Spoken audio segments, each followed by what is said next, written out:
Bienvenidos muchachos a todos, ¿verdad? Qué bueno que nuevamente podemos comunicarnos y podemos estudiar la palabra de Dios. Espero que esta semana hayan disfrutado mucho, que hayan podido, ¿verdad?, darle muchas gracias a Dios, que hayan podido celebrar su Thanksgiving Day, que hayan recobrado fuerzas, ¿verdad? Estamos terminando prácticamente ya el año. Este es el último fin de semana de noviembre y pues vamos a darle gracias a Dios, ¿verdad? Porque el Señor hasta aquí nos ha traído. Vamos a orar. Amante Padre que mueres en los cielos, gracias Señor porque una vez más nos has permitido, Señor, estar en pie. Nos has protegido, nos has guiado, nos has provisto de todo lo que hemos necesitado, Señor. Y sobre todo, Señor, que nos hemos sentido confiados en saber que somos tus hijos. Gracias por ser nuestro Padre. Por Jesús te lo pedimos. Amén.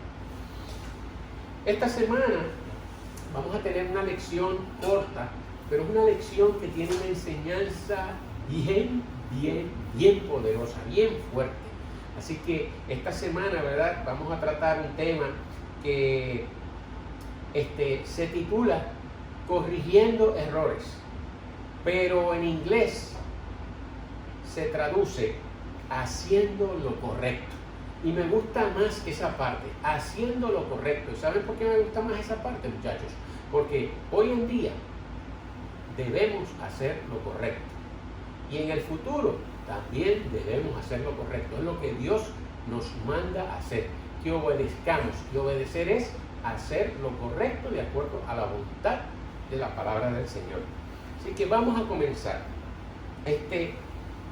La lección de esta semana trata de librar al pueblo de las cargas y de la desesperanza que en ese momento existían. Y en ella podemos celebrar la misericordia que Dios nos ha dado. Vamos inmediatamente a los objetivos. El primer objetivo, lograr entender que la ley de Dios trata de ofrecer recordativos tangibles de su misericordia. El segundo, sentir, o sea, sentir la libertad de dar y perdonar. Y el tercero es encontrar formas específicas para las personas como lo ordenó Dios. Vamos a repetir, encontrar formas específicas para las personas como lo ordenó Dios. Tremendo los objetivos. Ahora, hay una pregunta, ¿verdad? ¿Qué piensas? Vamos a ver esto. ¿Para quién deberíamos dedicarnos a realizar actos de bondad y buenas obras? ¿Para los creyentes? En este caso, ¿para nosotros los adventistas, para nosotros los del pueblo cristiano o para los que no son creyentes? Una pregunta interesante, ¿verdad?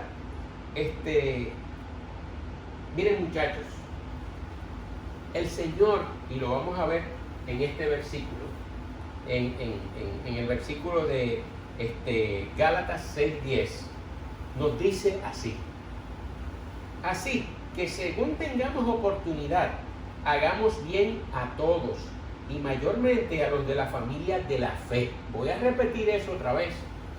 Así que según tengamos oportunidad, hagamos bien a todos y mayormente a los de la familia de la fe. Algunos podrían decir que lo que Pablo afirma suena al revés, pero ocurre que muchas personas suelen juzgar a los cristianos no por la forma en que estos tratan al mundo, sino por la manera en la que se tratan unos a otros. Así que Pablo nos manda a decir, ¿verdad?, que hagamos bien a todos, pero que nos preocupemos por las necesidades de nuestros hermanos, de los que somos creyentes, porque como pueblo Dios quiere que nosotros estemos atentos a nuestros hermanos y al bienestar de los mismos. Así que una pregunta viene: ¿qué piensas de las personas que dicen, y esos que son cristianos tienen razón? A ver muchachos, ustedes no se han dado cuenta que muchas veces como que queremos impresionar al que viene de fuera, hablándole de Cristo, y tratamos bien al que no conocemos, pero al que conocemos como que a veces lo maltratamos un poquito, ¿verdad? Vamos a ver estas estadísticas. ¿Sabían que el 85% de la gente que no va a la iglesia, o sea, los no creyentes, describe a los feligreses como hipócritas? Es decir, que dicen una cosa y hacen otra cosa. Miren esto, el 85% de las personas que no son adventistas, que no son cristianos, creen que los cristianos son hipócritas. ¿Y saben por qué? Por sus hechos, porque con la palabra decimos una cosa y ejecutamos acciones muy diferentes. Por eso siempre yo les he dicho a ustedes, no me digas lo que tú eres, demuéstramelo. Dice el 72% de la gente que no va a la iglesia describe a los feligreses como insensibles con los demás. Lo que les acabo de decir, ¿verdad? Cómo nos tratamos los que nos conocemos. Ah, yo no quiero saber No, hermanos, muchachos, tenemos que mirar a nuestros hermanos como hermanos. Dice, el 75% de la gente que no va a la iglesia describe a los feligreses como demasiado metidos en la política. Óyeme, pero ¿será que es que nosotros hablamos mucho de política? Creo que deberíamos cambiar el tema, ¿saben, muchachos? Porque mira lo que la gente de fuera ve. Esta encuesta se realizó entre estadounidenses de 16 a 29 años. No estoy hablando de los viejos aquí. Estamos hablando de los jóvenes. Eso es lo que la gente del mundo ha observado de los jóvenes de nuestra iglesia.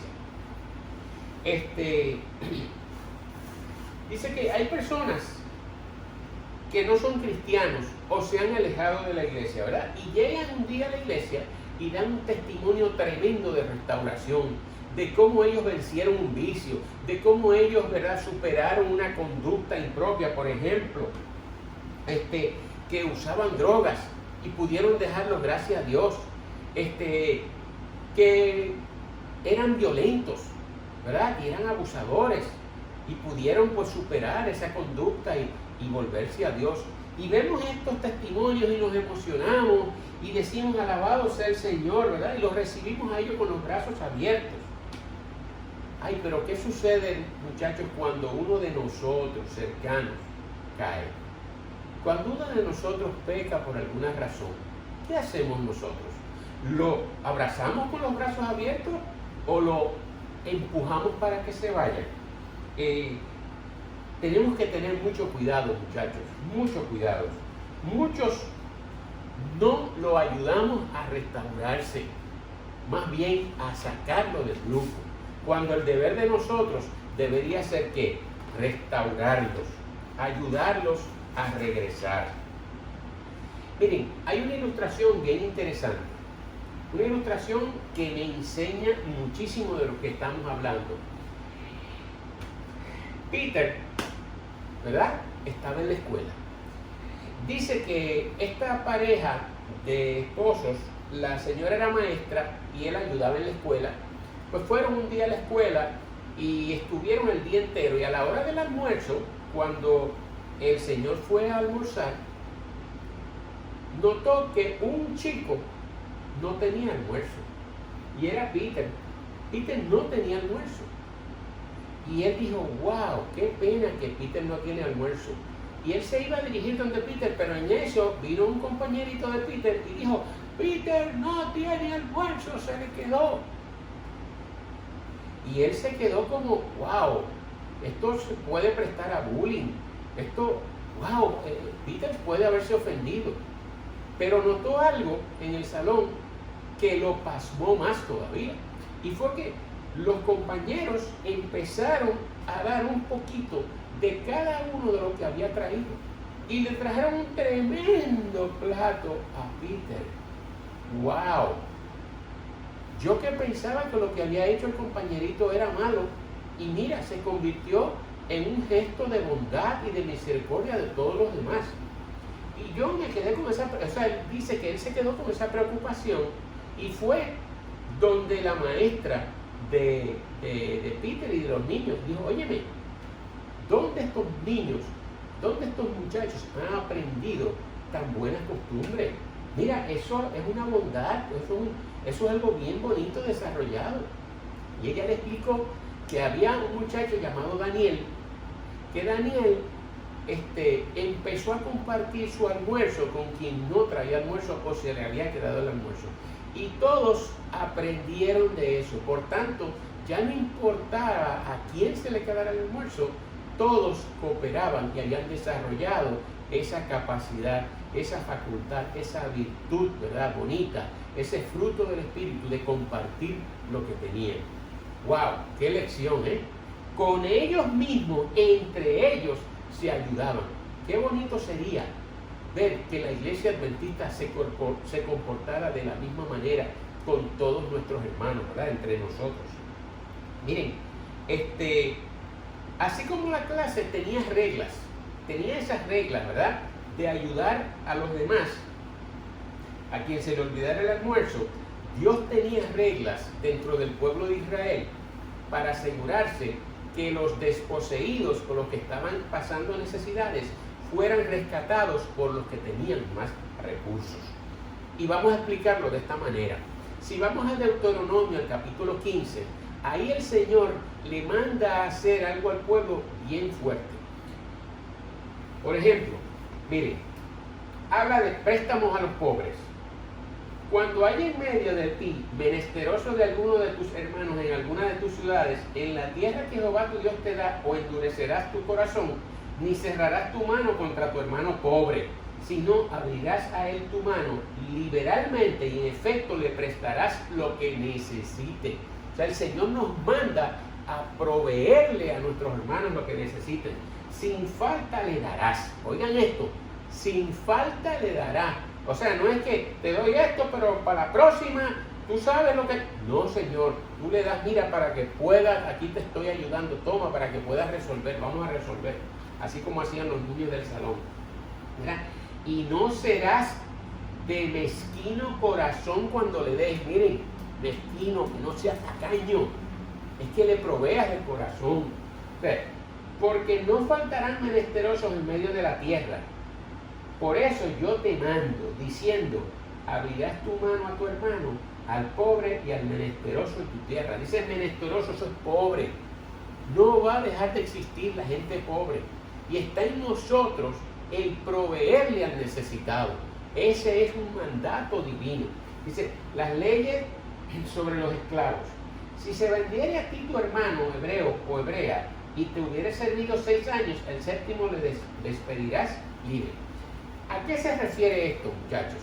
Cuando el pueblo sale de Egipto, ¿verdad? Cuando sale al cabo de un tiempo, siempre hay gente que sabe cómo hacer las cosas y prospera más que el otro. Entonces, los menesterosos, los pobres, o los de menos recursos, se quedaban atrás. Pero Dios no quería que nadie fuera ni más rico ni más pobre, sino que hubiera un equilibrio igual de los recursos para cada uno de ellos, porque todos somos hijos de Dios. Entonces, Dios proveyó diferentes leyes, pero que fue la que leímos aquí. Ahora, Él decía lo siguiente, y comenzamos desde el último, 7 años. Si tú tenías una casa, ¿verdad? Y debías, en ese tiempo había muchos impuestos, entonces muchos no podían pagar los impuestos y tenían que coger prestado. Entonces le cogían prestado a los que tenían dinero, ¿verdad? Pero eran deudas tan altas que cuando iba mal el negocio, pues ya no lo podían pagar. Entonces, o tenían que servirle a la persona, o muchos tenían que seguir pagando esos préstamos hasta que lo pudieran pagar. Y otros, cuando ya no podían pagar el préstamo, entregaban a sus hijos como esclavos. Entonces, lo que Dios estableció en Deuteronomio 15 fue lo siguiente. Si al cabo de 7 años tú no has pagado la deuda, tú debes perdonarle al deudor, al que te debe, debes perdonarle el préstamo. Y ya, y se acabó. Si tienes esclavos, hijas o hijos, tienes que liberarlos. ¿Por qué? Porque el Señor no se contenta con personas que esclavicen a los demás, ni se contenta con que haya uno con muchos recursos y los demás de pobres. No, Señor. Entre nosotros nos tenemos que ayudar y esa es la meta y el mandato divino. Así que vamos a la historia ahora de Nehemías. Dice, la obra de Nehemías en los muros y las puertas de la ciudad había progresado, pero afloró un problema particular que sobresale, y es de lo que estamos hablando en esta lección. El pueblo no tenía muchos recursos, o sea, una parte del pueblo no tenía muchos recursos y una parte tenía sus hijos esclavizados por los prestamistas, ¿verdad? Y otros estaban hasta el cuello con las deudas que no las podían seguir pagando. Entonces, como ya les leí, Dios había dado unas directrices de que esto no podía ser permanente, o sea, usted no podía estar pagando un préstamo por más de 7 años. La idea no era que usted no le devolviera el dinero al que se lo había prestado, pero si era tan oneroso el asunto, el que le había prestado debería estar tranquilo con lo que usted le pagó y proveerle la solución. Así que el Señor había dado ese mandato porque habían tomado esa costumbre de los pueblos paganos, ¿verdad? Se habían tomado esa costumbre de los pueblos paganos y la habían traído a la iglesia. Igual que como nosotros a veces traemos costumbres de afuera a la iglesia, asimismo ellos habían traído costumbres de fuera de la iglesia hacia la iglesia. Y eso era una costumbre que el Señor rechazaba, que el Señor no estaba contento. Y le llevaron, ¿verdad?, esa inquietud se la llevaron a Nehemías. Y si nos vamos al versículo principal de Nehemías, dice así, Nehemías 5, 6, y aunque nosotros y nuestros hermanos somos de la misma sangre, nuestros hijos y los suyos son iguales. A nosotros nos ha tocado vender a nuestros hijos e hijas como esclavos. De hecho, hay hijas nuestras sirviendo como esclavas y no podemos rescatarlas, no podemos pagar, ¿verdad?, puesto que nuestros campos y viñedos están también en poder de otros. O sea, que habían empeñado hasta los negocios. Y esa casa se la llevaron a Nehemías. Y dice que cuando Nehemías escuchó esas palabras, porque los pueblos anteriores, los pueblos paganos, acostumbraban a esclavizar gente por deudas. Pues eso mismo lo había adquirido el pueblo de Israel, no siguiendo la ordenanza del Señor. Dice que cuando Nehemías escuchó esas palabras, se enojó muchísimo, se puso bravísimo. Ahora, yo les pregunto a ustedes, ¿ese enojo de Nehemías es un enojo correcto? ¿Qué ustedes creen? Hay lo que se llama indignación, que es el enojo correcto. Es el enojo donde usted se siente mal porque las personas no están actuando correctamente. Y a veces cuando se dice la ira de Dios, quiere decir la ira de Dios, el enojo de Dios porque el pueblo no está haciendo lo correcto, es algo que nos pasa a todos. Todos aquellos que queremos hacer la voluntad de Dios y vemos que otra persona está haciendo lo incorrecto, mira, nos molestamos. Y ese enojo, esa ira, es una ira de indignación. Así que cuando es de indignación, de corregir, de decir, mira, esto está mal y hay que hacer lo correcto, es una ira correcta, vamos a decirla así. Nehemías hizo lo siguiente. Nehemías oró, después que se enojó, ¿verdad?, y le pidió entonces dirección a Dios, oró y ordenó sus pensamientos, ¿verdad?, planificó, se reunió con los dirigentes religiosos y los comerciantes. Así que él tuvo su reunión y llamó a capítulo a todo el mundo. Dice, nosotros hasta donde nos ha sido posible hemos rescatado a nuestros compatriotas judíos. Eso lo dijo Nehemías, que habían sido vendidos a las naciones paganas. Y ahora ustedes los vuelven a vender para que nosotros tengamos que volver a rescatarlos. O sea, ustedes viendo esa práctica incorrecta, están haciendo la misma práctica. No, Señor. Y ahí le leyó Deuteronomio capítulo 15. Y ahí les hizo ver lo mal que estaban haciendo. ¿Y saben qué? Ellos respondieron correctamente, ¿verdad? Dice, deberían mostrar reverencia por nuestro Dios y evitar así las burlas de los paganos, nuestros enemigos. Oigan, la burla de los paganos. ¿Se recuerdan al principio cuando les dije a ustedes que los no creyentes nos dicen hipócritas y muchas veces se burlan de nosotros porque nos ven actuando a nosotros contrario a lo que nosotros predicamos. Y ahí es que se burlan y dicen, wow, y eso que son, mira, esos son los cristianos. Tenemos que tener cuidado, muchachos. Dice, nuestros enemigos, vamos a perdonarles, oigan, vamos a perdonar a nuestros hermanos, ¿verdad?, de esta deuda. Y les ruego también que les devuelvan ahora mismo sus terrenos, viñedos, olivares y casas, y que cancelen las deudas que tienen con ustedes, sean de dinero, granos, vino o aceite.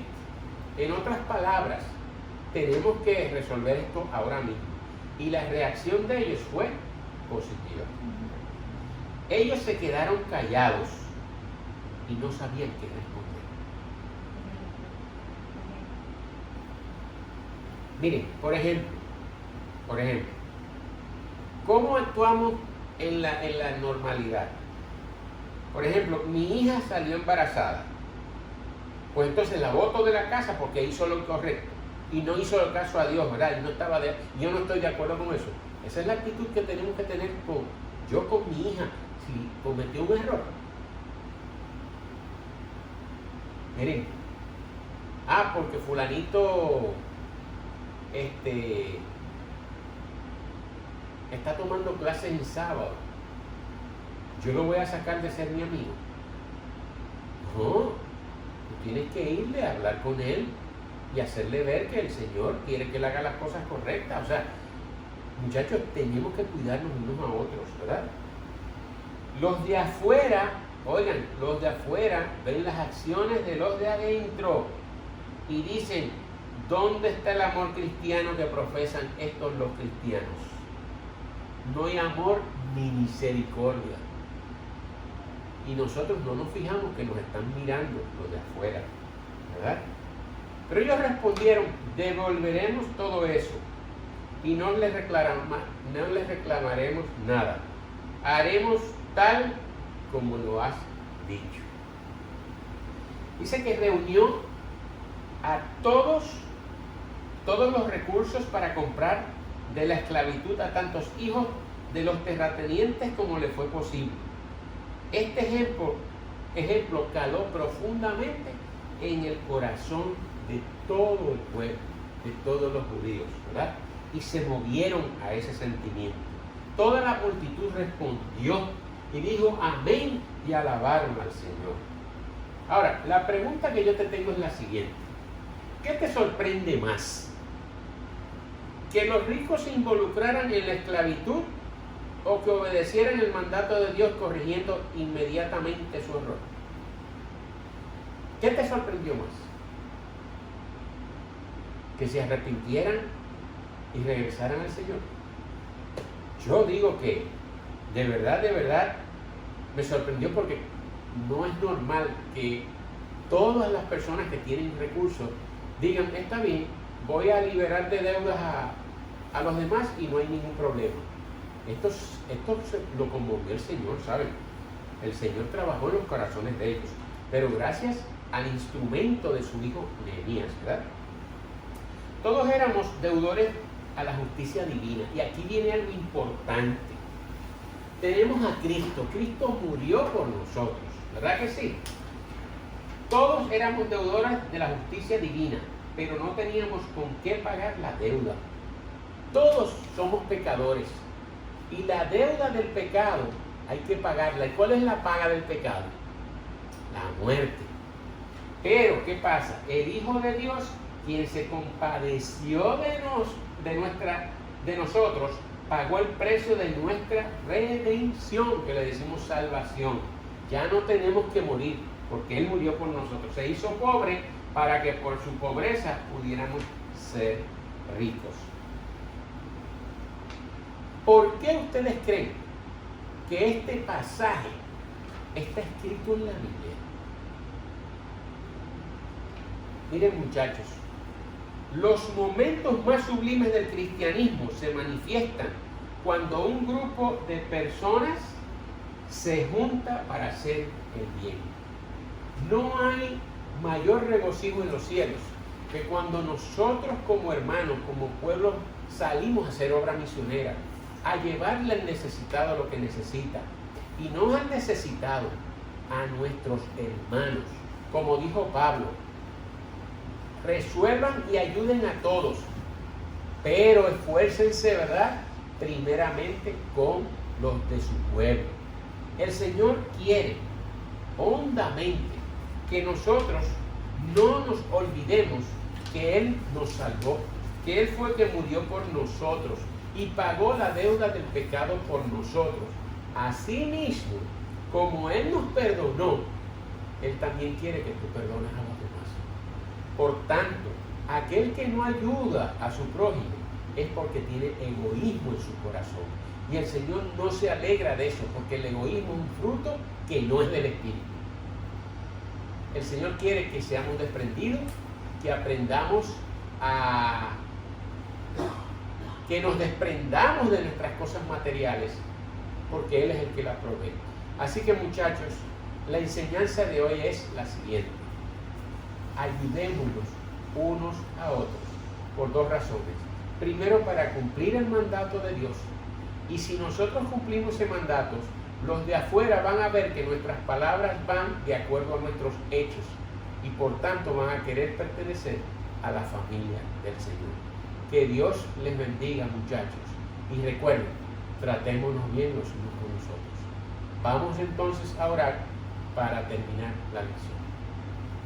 Amante Padre que moras en los cielos, gracias, Señor, porque nos permite, Señor, entender y recordar tu mandato de tratarnos los unos con los otros de la mejor manera.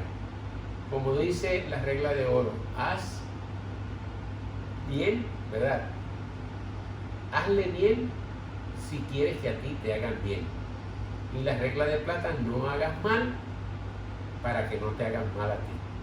Así que, Señor, danos ese entendimiento y fortalécenos, Señor, en tu fe.